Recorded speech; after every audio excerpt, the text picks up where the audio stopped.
भाष्य। ऊर्ध्व रेतत्वगतस्य चतुर्थाश्रमिणस्तु न कदाचित अतद्भावः।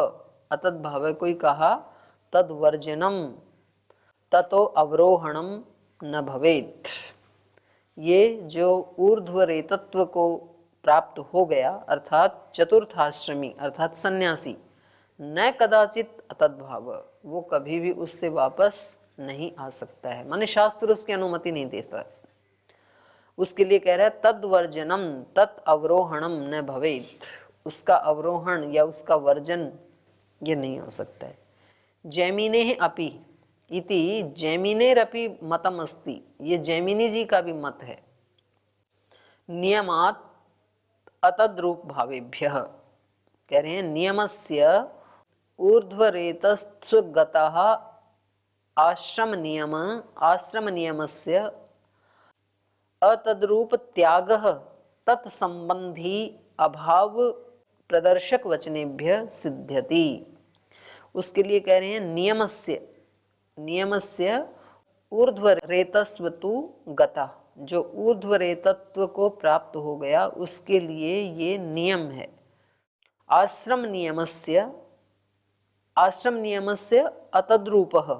अतद्रूपः त्यागः। आश्रम का नियम क्या है? इस चतुर्थ वर्णाश्रम को जब प्राप्त हो गए उसके लिए ये नियम क्या है? अतद्रूपः, वो अतद्रूप नहीं हो सकता है, वो सन्यास का त्याग नहीं कर सकता है। अतद्रूपः उसी को खोल दिया, त्याग नहीं कर सकता है। तत्संबंधी अभावः, माने उस आश्रम से संबंधी जो धर्म है उसका वो अभाव नहीं कर सकता है। अभाव प्रदर्शक वचनेभ्य सिद्ध्यति, उसका अभाव नहीं कर सकता है, इसके प्रदर्शन करने वाले जो वचन हैं शास्त्र में उससे ये सिद्ध होता है कि वो अवरोहण नहीं कर सकता है। कौन से वचन हैं? तद यथा, जैसे वो वचन बता रहे हैं अब छांदोग्य उपनिषद के। अत्यंतम आत्मानम आचार्य कुले अवसादयन, कह रहे हैं जिसने, और ये तो दोनों के लिए ये जो वचन है ना छांदोग्य उपनिषद का, क्योंकि आचार्य कुल में तो दोनों रह सकते हैं ना, ब्रह्मचारी भी आचार्य के पास रहता है और सन्यासी भी रहता है। तो जो आचार्य जिसने इस जीवन का निर्णय एक बार ले लिया कि भाई मुझे तो ब्रह्मचर्य दीक्षा मैंने ले ली है, तो कह रहे हैं उस व्यक्ति के लिए शास्त्र का ये विधान है कि वो अत्यंतम आत्मानम, अत्यंत रूप से रहने की, जैसे हमारे यहाँ है। एक तो होता है कि सामान्य गुरुकुल होते हैं, उसमें ठीक है, उसने पहले ही ये बता दिया भाई हम 5 साल यहाँ पढ़ने के लिए आए हैं और 5 साल हम आचार्य के गर्भ में आचार्य के पास रहेंगे, उसके बाद हम चले जाएंगे। तो उनका तो समावर्तन संस्कार होता है, उसके लिए यहाँ नहीं कहा जा रहा है। लेकिन जिसने अत्यंतम आत्मानम, अत्यंत माने पूर्णकालिक रूप से जीवन भर के लिए जिसने ये दीक्षा ली है, अत्यंतम आत्मानम आचार्य कुले अवसादयन, जिसने ये दीक्षा ले ली है कि मुझे आजीवन नैष्ठिक ब्रह्मचारी रहना है, या जिसने सन्यास दीक्षा ले ली है, तो उसके लिए तो धर्म ये है कि वो आचार्य कुल में रहता हुआ अवसादयन, अपनी इच्छाओं को मारता हुआ आगे बढ़े जीवन में, अपनी इच्छाएं ना बना करके रखे। इसका जो पूरा है ना आगे छांदोग्य उपनिषद में, ये पृष्ठ 375 पर एक बार खोल करके देख लीजिए, क्योंकि उसकी यही तपस्या है। आचार्य जब उसको कुछ निर्देश देंगे उसको जमेगा नहीं, तो यहाँ पर अवसाद को तो प्राप्त होगा, वो स्वाभाविक है। तो लेकिन कह रहे हैं होने दो अवसाद, अवसादयन का ही मतलब है अपने मन को मारते हुए, अपनी इच्छाओं को मारते हुए। इच्छाएं तो मारनी पड़ेंगी। मिल गया? धर्म रूपी वृक्ष के 3 बड़े बड़े डाल हैं, यज्ञ, अध्ययन, दान। यह गृहस्थ रूप एक डाल है, तप यह वानप्रस्थ रूप दूसरी डाल है। ब्रह्मचारी बनकर अपने को तपस्या से क्षीण करते हुए आचार्य कुल में रहना, यह ब्रह्मचर्य रूप तीसरी डाल है। ये अवसादन का अर्थ इन्होंने किया तपस्या से अपने आप को क्षीण करते हुए। अपने आप को क्षीण करने का मतलब ये नहीं है कि भाई रोटी पानी खाना छोड़ देगा और दुबला पतला हो जाएगा। अपने को क्षीण करने का मतलब है अपने दोषों को क्षीण करते हुए, क्योंकि आचार्य के गर्भ में रहेगा तो आचार्य तो दोषों को हटाएगा। आचार्य डांटेगा भी, पीटेगा भी, तो वो तो मृत्यु जैसा दिखाई देगा, लेकिन उसको सहन करना, अवसादयन, अपनी इच्छाओं को मार, यही इसके तपस्या है। तो देखो कितनी मतलब अच्छी बात हमारे ऋषियों ने हमारे लिए ना मार्ग सरल कर दिया कि गुरु के पास चले गए ना, तो अब मान लो कि हमारा उद्धार हो ही जाएगा, क्योंकि गुरु हमारी त्रुटियों को छोड़ेगा नहीं और हम वहां से भाग सकते नहीं है, भागने की मनाही है। तो करना क्या है अब तो अपनी इच्छाओं को क्षीण करना है, अपनी अलग इच्छा बना के रखें और गुरु का प्रियाचरण भी करें, ये दोनों नहीं हो सकते। जब मैं था तब गुरु नहीं, अब गुरु हैं हम नाही, हम नाही, मैं नाही, हम नाही, एक ही बात है। प्रेम गली अति सांकरी, तामे दो ना समाही। जब मेरा अस्तित्व था तो गुरु का नहीं होता है फिर, क्योंकि इतनी सी सकरी गली है ना, उसमें एक ही रहेगा, या तो मैं रह लूं या गुरु रह ले, दो का स्थान ही नहीं है उसमें, बिल्कुल संकुचित है वो गली प्रीति की, उसमें एक ही रह सकता है। तो ये बात गुरु शिष्य पे भी लागू होती है, ये बात भक्त भगवान पे भी लागू होती है। जब तक हमारी अपनी समझदारियां हैं, अपने हमारे लक्ष्य हैं अलग से, तो तब तक भगवान हस्तक्षेप नहीं करते हैं। ठीक है भाई, आप जियो, इसमें एक ही रह सकता है। और जब भगवान यदि रहते हैं तो फिर भक्त नहीं रहता है, वो अपने अस्तित्व को खो देता है। उस अज अनामय अंग में अस्तित्व अपना खो चुके हैं, अपना अस्तित्व तो खोना होता है उसको। तो चलिए, ये ऐसे ही कह रहे हैं, तद यथा अत्यंतम आत्मानम आचार्य कुले अवसादयन, ये कहा है वहां पर। तथा च आरोहणम एव, तो इसलिए आरोहण का तो विधान है।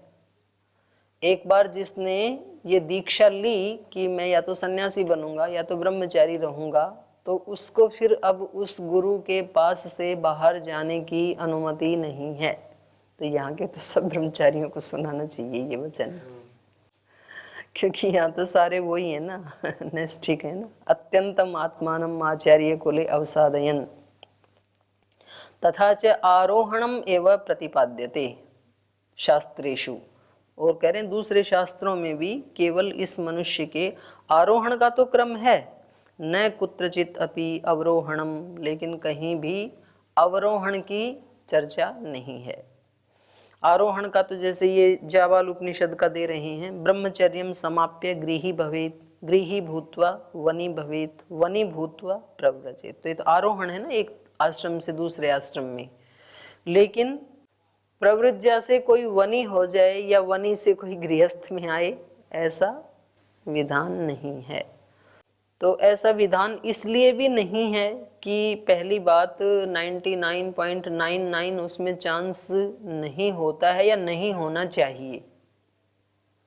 भाई आदमी को वो निर्णय लेना ही नहीं चाहिए ना जिसमें डाउट हो थोड़ा बहुत। और 1% यदि है किसी में कोई त्रुटि, तो अब शास्त्र कहता है भाई आप अपनी उस त्रुटि को हटाओ, अब नीचे मत आओ, नीचे आने की अनुमति नहीं है आपको। अब ऊपर चढ़े तो पुल हटा दिया, वहां से सीढ़ी हटा दी, अब वापस नहीं आ सकते हैं, तो उसकी अनुमति नहीं दे रहा शास्त्र, चढ़ने की है आगे। तो उसका इसलिए ना कहीं पर उसका प्रायश्चित्त भी नहीं बताया है। बाकी कोई पाप हो गया तो उसका प्रायश्चित्त है शास्त्र में, प्रायश्चित करके उसको हटा सकता है, लेकिन इसको महापातक कहा है मनुस्मृति आदि ग्रंथों में, महापाप बोला है इसको। तो बोले भाई कोई भी रास्ता नहीं है क्या? मान लो कि किसी ने भावनाओं में आकर के ले लिया निर्णय, और अब उसको नहीं लगता है कि मैं इतना तप कर पाऊंगा, तो अगर उससे कोई त्रुटि हो गई तो उसके लिए कोई भी रास्ता नहीं है क्या? तो इसमें आगे वाले में, क्योंकि मनुष्य जो है ना थोड़ा बहुत तो कहीं ना कहीं से गली निकालता ही है, तो ये कह रहे हैं अगले सूत्र में, कह रहे हैं नाचाधिकारिकम अपि पतनानुमानात् तद्योगात्। कह रहे हैं देखो, पतनानुमानात्, पतन का अनुमान होने से, पहले तो न इसके साथ जुड़ेगा, न पतनानुमानात।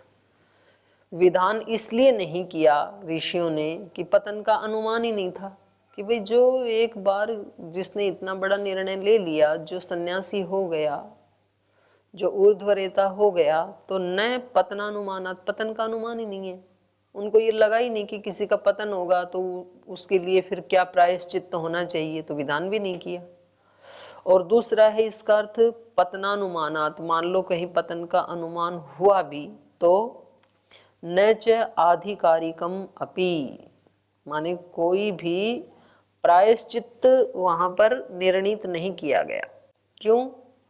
अतद्योगात, पतन का अयोग होने के कारण उनको नहीं लग रहा था कि कोई ऐसा भी कर सकता है, तो इसलिए उन्होंने कोई इसका नहीं किया, विधान नहीं किया। ये सूत्रकार का मत है। अब भाष्यकार इसमें किसी दूसरे शास्त्र से लेकर के कुछ छोटा सा रास्ता निकालने की कोशिश करेंगे अगले सूत्र में। पतनानुमानात् न च आधिकारिकम अपि पतन संभवात् पतन संभवम अभिलक्ष्य च आधिकारिकम प्रायश्चित्त अधिकारे प्रकरणे निर्णीतम अपि नास्ति।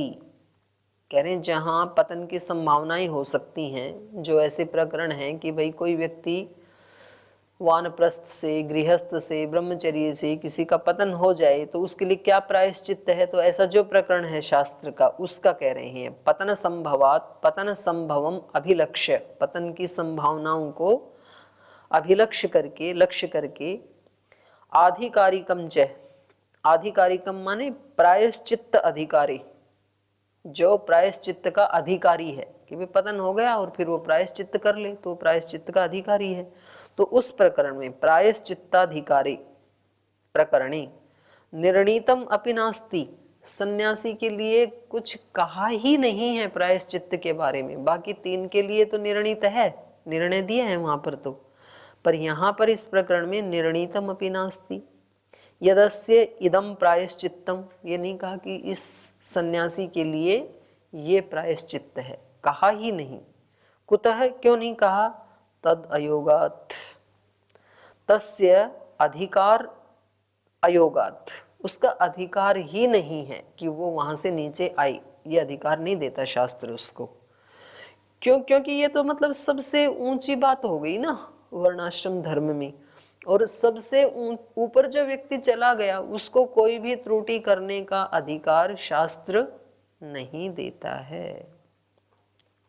तस्य अधिकार अयोगात प्रतिकार अनुपपत्ति, उसके प्रतिकार की अनुपपत्ति होने से कोई प्रतिकार नहीं हो सकता, ना कोई क्षमा हो सकती है, ना कोई प्रायश्चित्त हो सकता है। तो ये जो पाठ है ना, ये कम से कम इस रास्ते पे चलने वाले हर व्यक्ति को कम से कम पढ़ना चाहिए। नहीं तो व्यक्ति को पता ही नहीं होता है कि मैं ये जो निर्णय ले रहा हूँ तो शास्त्र की दृष्टि से भी इसको महापातक कहा है, नहीं लेना चाहिए। और या तो फिर आपको इतना ऊंचा निर्णय नहीं लेना चाहिए, पहले सोच समझ के लो निर्णय। पर एक बार लिया है तो अब प्रयास पूर्वक उनको हटाने के लिए प्रयास करो, उससे भागने का प्रयास मत करो जो बाधाएं हैं। और उससे ऊपर वालों के बारे में सोचो कि भाई कुछ लोगों ने तो हटाई है ना उन बाधाओं को, तो हम भी हटा सकते हैं और ये हटाने का प्रयास करेंगे, ऐसा उसको तब करना चाहिए। तस्य अधिकारा योगात् प्रतिकार अनुपपत्तेः, उक्तम ही अत्रि स्मृति में कहा है उनके लिए, आरूढ़ो नैष्ठिकम धर्म यस्तु प्रच्यवते द्विजः प्रायश्चित्तम न पश्यामि येन शुद्ध्यति कर्मणा।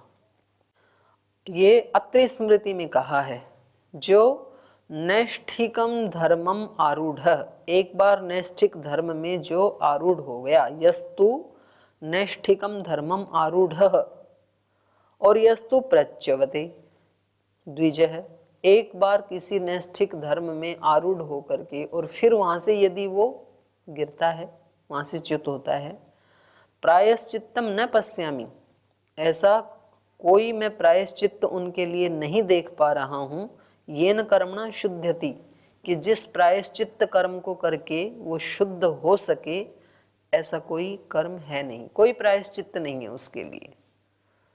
तो सीधा क्या है, दंड विधान है, माने अनेक अनेक कष्ट फिर उनको भोगने पड़ेंगे। महापातक का जो फल होता है, महादुख, वो भोगना पड़ेगा। और कितने दिन तक, कितनी योनियों में भोगना होगा, उसका कुछ नहीं कहा जा सकता है। महापातक का तो महान दुख ही होगा। अब ये अगले सूत्र में थोड़ा उसके लिए एक रास्ता निकाल रहे हैं, लेकिन जैमिनी आचार्य और व्यास आचार्य नहीं निकाल रहे हैं। एके उपपूर्वकम अपितु एके भावम अशनवत तदुक्तम। कह रहे हैं एके तू। कुछ आचार्य कहते हैं भाई कोई ना कोई तो रास्ता होना चाहिए ना, क्योंकि इंसान कितना भी बड़ा महापाप कर दे, अब उसके भी फिर वो दो मत बन जाते हैं ना लोक में, कि भाई चलो ठीक है, इसने दीक्षा ले ली थी, उस समय ले ली भावनाओं में आकर के, किसी ने कह दिया। तो पहली बात तो समझदारी तो ये थी कि कहने से नहीं लेना चाहिए था, खुद सोचना चाहिए था, फिर भी ले लिया। चलो अभी लग रहा है कि नहीं मैं इसका निर्वहन कर पाऊंगा, तो यदि वो वापस आ जाता है तो संसार की दृष्टि से कम वो आदमी ईमानदार तो है। और जो कहता भी नहीं है और आरोहण करता भी नहीं है, तो वो तो ज्यादा, उससे ज्यादा बुरा हो गया ना। तो समाज में कुछ लोग एक कहा ना, एक कुछ ऐसे कहेंगे कि भाई इतना भी इसको महापातक मत बनाओ, बल्कि ये क्या है, उपपूर्वम, उपपातक बना दो। एक हो गया पातक, एक हो गया उपपातक। राष्ट्रपति, उपराष्ट्रपति। उपराष्ट्रपति मतलब छोटा राष्ट्रपति पूरा पूरा राष्ट्रपति नहीं है। तो बोल भाई पातक तो है ये, पर महापातक मत कहो इसको, छोटा पाप मान लो भाई, जिसका कोई प्रायश्चित्त ही नहीं है ऐसा मत मानो। पाप तो है, पाप बड़ा भी है, लेकिन महापातक जिसका कि कोई प्रायश्चित्त नहीं है, उसकी बजाय इसको उपपूर्वम अपि, उप लगा दो, उपपातक भाव से ले लो।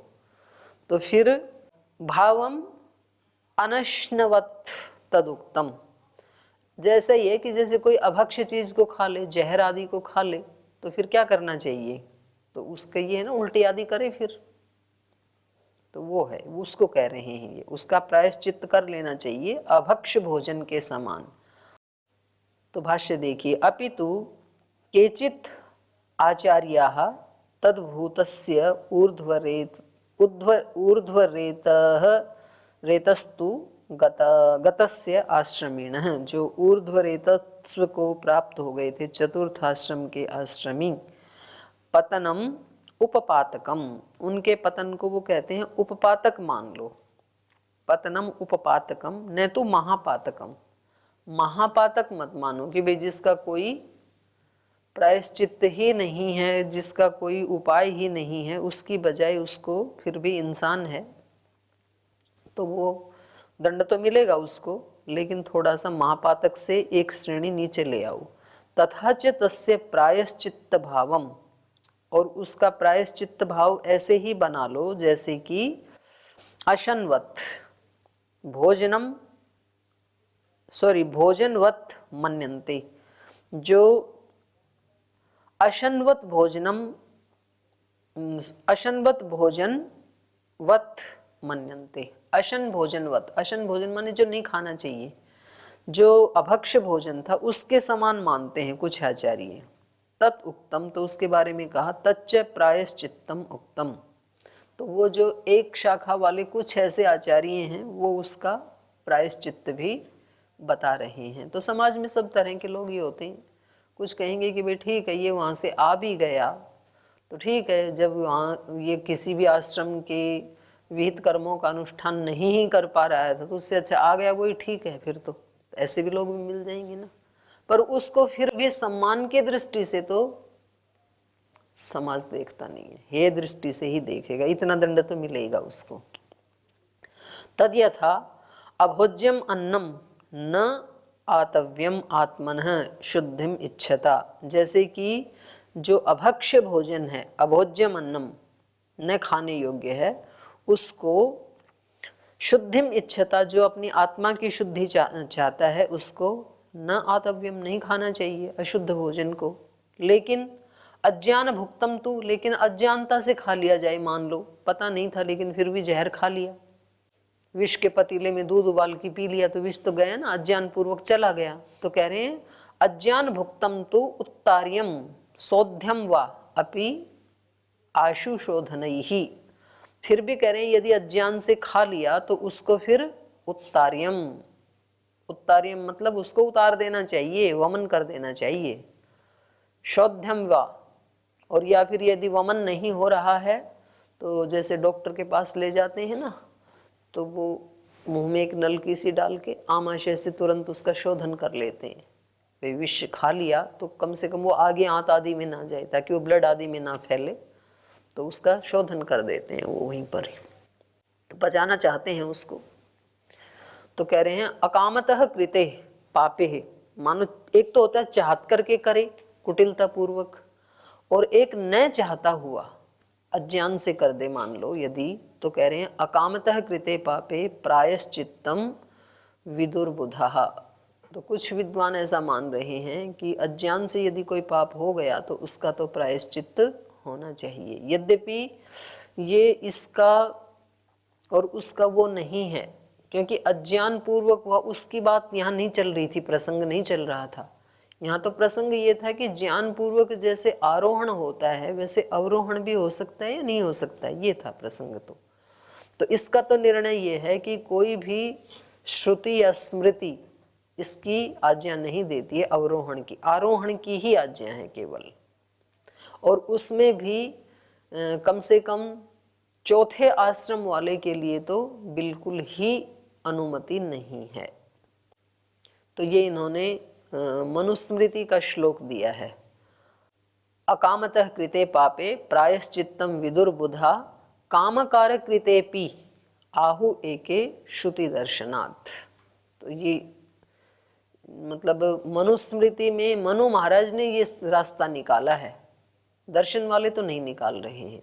तो नीतिकार ने ये निकाल दिया कि चलो जो अकारण से अज्ञान से हो गया उसके लिए प्रायश्चित्त का विधान तो किया ही है विद्वानों ने।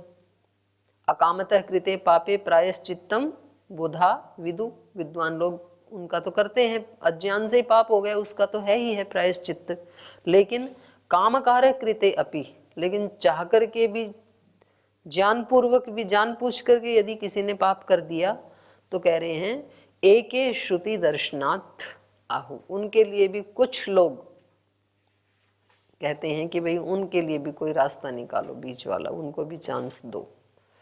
तो क्योंकि भगवान भी तो माफ कर ही देता है, अपि चेत सुदुराचारो भजते माम अनन्य भाग साधुरेव स मंतव्य। अपि चेत सुदुराचार है, तो वहाँ पर तो कहा ही है ना कि सुदुराचारी भी है यदि, लेकिन अब यदि वो सुधर रहा है तो फिर उसको चांस मिलना चाहिए। बहेस्तु उभयथापि स्मृतेः आचाराच्च। तो कह रहे हैं इस सूत्र के भी दो अर्थ हैं। उभयथापि बहितु माने जानबूझ के पाप करे या बिना जाने में करे, अनजाने में करे, दोनों ही तरह से वो पाप से बाहर तो हो सकता है, क्योंकि भगवान का ऐसा विधान है। स्मृतेः स्मृति वचन से, और आचाराच्य वो ऐसा आचरण करे। स्मृति भी उसका प्रायश्चित्त कर का विधान कह रही है, चाहिए एक ही हो, कुछ लोग ही कर रहे हों। और आचाराच्य ऐसा आचरण भी देखा जाता है कि बहुत सारे, कभी कोई ऐसे पापी रहे और फिर किसी महापुरुष की सन्निधि में आए और वो अपने उस दोषों से, दूषण से बाहर हो गए। और दूसरा है बहितु उभयथापि, चाहे वो महापातकी हो और या उपपातकी हो। बहितु समाज से बाहर तो वो हो ही जाता है, बहिष्कृत तो हो ही जाता है, ये भी अर्थ है कि पाप करे या महापाप करे, दोनों ही प्रकार से वो समाज में सम्मानित व्यक्ति तो नहीं ही रहता है। तो उसी को कह रहे हैं उभयथा अपि बहितु उपपातकत्वेन महापातकत्वेन च उभयथा अपि यह खलु ऊर्ध्वरेतः ऊर्ध्वरेतस्त्वधर्मात् बहिर्भूतः पतितो अपि। कह रहे चाहे वो आप उसको उपपातक कहो या महापातक कहो, लेकिन दोनों ही दृष्टि से जो सन्यासी है ऊर्ध्वरेता है वो अपने धर्म से बहिर्भूत है, जो बाहर हो गया है जाने या अनजाने में। पतितो अपि, तो पतित तो है ही, और प्रायश्चित्त भाग भवति, लेकिन प्रायश्चित्त का भागी तो वो है स्मृति की दृष्टि में, माने उसका प्रायश्चित्त तो हो सकता है, होना ही चाहिए। स्मृते आचाराच्य स्मृति वचनात् तथा शिष्टाचाराच्य, तो ये स्मृति का मनुस्मृति का वचन तो ऊपर दिया ही था इन्होंने, और शिष्टा आचाराच्य जो शिष्ट लोगों का आचरण है। मानो कोई शिष्ट का मतलब है यहाँ पर जो योगी जन हैं, जो महापुरुष हैं, तो उनका आचरण भी क्या है कि कोई भी ऐसा आपको उदाहरण नहीं मिलेगा कि जब किसी महायोगी के पास, किसी पूर्ण पुरुष के पास कोई पापी व्यक्ति गया हो और उन्होंने उनको शरण में लेने से या उनको सीधा रास्ता दिखाने से मना किया हो। महापुरुष तो ऐसे ही होते हैं ना। जैसे अंगुलीमाल ने कितनी उंगलियां काटी, 99 लोगों की काट डाली थी, एक ही बची थी, उसने 100 की माला पहननी थी, और इतना पातक करने के बाद भी जब वो उनके पास गया तो उन्होंने उसका तिरस्कार नहीं किया, उद्धार कर ही दिया। तो ये शिष्टाचरण से भी देखा जाता है और स्मृति में भी उसका है। महापातकीनश्चैव और शेषाश्च अकार्यकारिणः, ये मनुस्मृति का श्लोक है। तपसैव सुतप्तेन मुच्यन्ते किल्बिषात् ततः। कह रहे हैं चाहे तो कोई महापातकी हो, महापाप करने वाला हो, और या तो शेषाश्च अकार्यकारिणः, या कोई उपपातकी हो, अकार्यकारी हो, थोड़ा पाप करने वाला हो। सुतप्तेन तपसा एव, अत्यंत उग्र तप करने से, सुतप्तेन तपसा एव मुच्यन्ते किल्बिषात् ततः। तो कितना भी बड़ा पाप हो, लेकिन घोर तप यदि करेगा तो महापातक से भी वो मुक्त हो सकता है, और अकार्यकारी माने जो न करने योग्य कार्य कर दिए थे तो भी वो उससे मुक्त हो सकता है।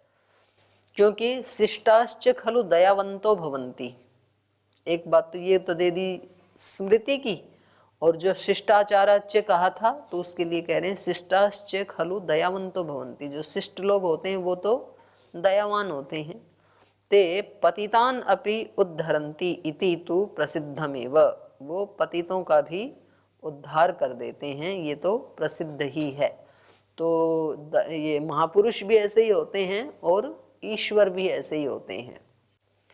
कर्मांग उपासना आश्रम कर्म तत् यजमानेन यज्ञ स्वामिना अनुष्ठेयम यद्वा कर्म कर्तृऋत्विजा अत्र उच्यते। तो ये बीच में प्रसंग आ गया था सन्यासी के लिए, क्योंकि चारों वर्णाश्रमों में सन्यास धर्म सबसे ऊंचा है, तो उसकी दृढ़ता के लिए सन्यासी और जरा अपने उसके प्रति जागरूक हों, तपादि के प्रति, तो इसलिए ये बीच में थोड़ा आचार्य ने उसके ऊपर बल दिया है सूत्रकार ने। अब आगे ये एक प्रसंग और चलाना चाहते हैं, तो इनका ये पूछना है कि भाई ये जो कर्म का जो अंग माना है उपासना को, आश्रम कर्म है जो तीनों, उसमें यजमान के द्वारा ही वो कर्म अग्निहोत्रादि करने चाहिए जो यज्ञ का स्वामी है, या जो उसमें ऋत्विज हैं उनके द्वारा करवाना चाहिए। तो ये भी तो एक प्रसंग है ना कि कुछ लोग जाप करवाते हैं गायत्री का, कुछ यजन कराते हैं, तो खुद करना चाहिए या करवा भी सकते हैं। तो ये एक प्रसंग है, तो इसको हम कर लेंगे। आज यहीं विराम लेते हैं।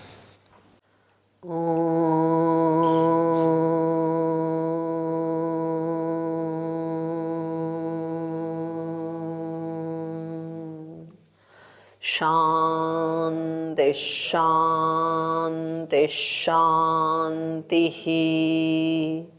श्री गुरुभ्यो नमः।